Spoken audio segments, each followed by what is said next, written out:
Sir আমি আসছি, এক সপ্তাহের জন্য আমি একটু গ্রামের বাড়িতে যাচ্ছি। হ্যাঁ চৌধুরী বাবু, আরে না না, আপনার পেমেন্টটা আমার কাছে রাখা আছে।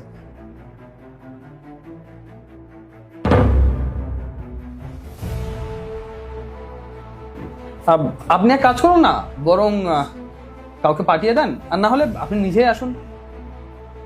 ঠিক আছে, আসুন। হ্যাঁ হ্যাঁ, আমি আছি, আসুন। সত্যি টাকাগুলো কোথায় গেল? টাকা? কিসের টাকা?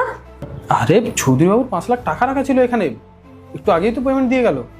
স্যার, আমার না মনে হয় আপনার এই টাকাটা ওই সিকিউরিটি গার্ডটা নিয়ে চলে গেল। Security guard?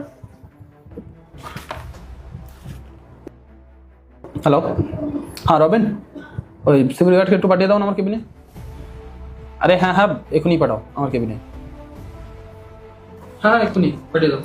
স্যার আপনি আমাকে ডেকেছেন? বলছি এখানে 5 লাখ টাকা রাখা ছিল, তুই নিয়ে গেছিস?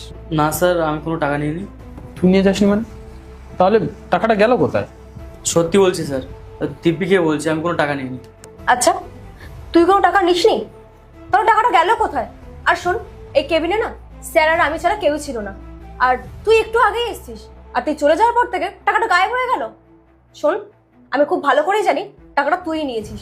স্যার, টাকাটা ওই নিয়েছে। না স্যার, আমি কোনো টাকা নিইনি। ম্যাম আমার উপরে শুধু শুধু দোষ দিচ্ছে। দেখ, তোর ভালোর জন্য বলছি, স্যারের টাকাটা রিটার্ন করে দে, আর না হলে কিন্তু তোর জবও যাবে, আর আলাদাভাবে তো জেলের ঘানিও কাটাতে হবে তোকে।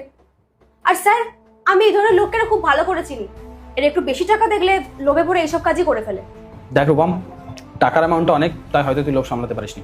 যে কোনো মানুষেরই মাইন্ড বদলে যায়, কিন্তু এই টাকাটা আমার এখন অনেক জরুরি, বিকজ চৌধুরীবাবু অলরেডি রাস্তায় আছে, উনি এখনই চলে আসবেন। আর ওনাকে যদি এখন আমি টাকাটা না দিতে পারি, তাহলে ওনাদের সাথে সব কন্ট্রাক্ট আমাদের ক্যান্সেল হয়ে যাবে, আমার বিজনেস অনেক বড় লস হয়ে যাবে। স্যার আমি আপনার কোম্পানিতে 5 বছর ধরে সততার সাথে কাজ করছি, আমি আপনার টাকা কেন নিতে যাব? আর তাছাড়াও স্যার, আমি আপনাকে আমার বড় দাদা হিসেবে দেখি, আপনার অফিস থেকে চুরি করার কথা আমি তো ভাবতেই পারি না।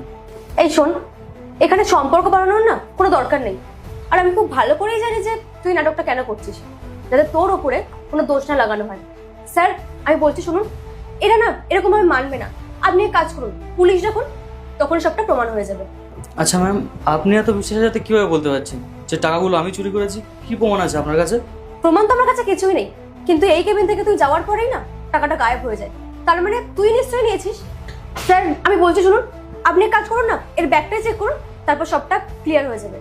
না স্যার, আমি চুরি করি না, আমার ব্যাগ চেক। পার্ট 2 দেখতে সাবস্ক্রাইব করুন SJ সোনি ব্লগ 2M।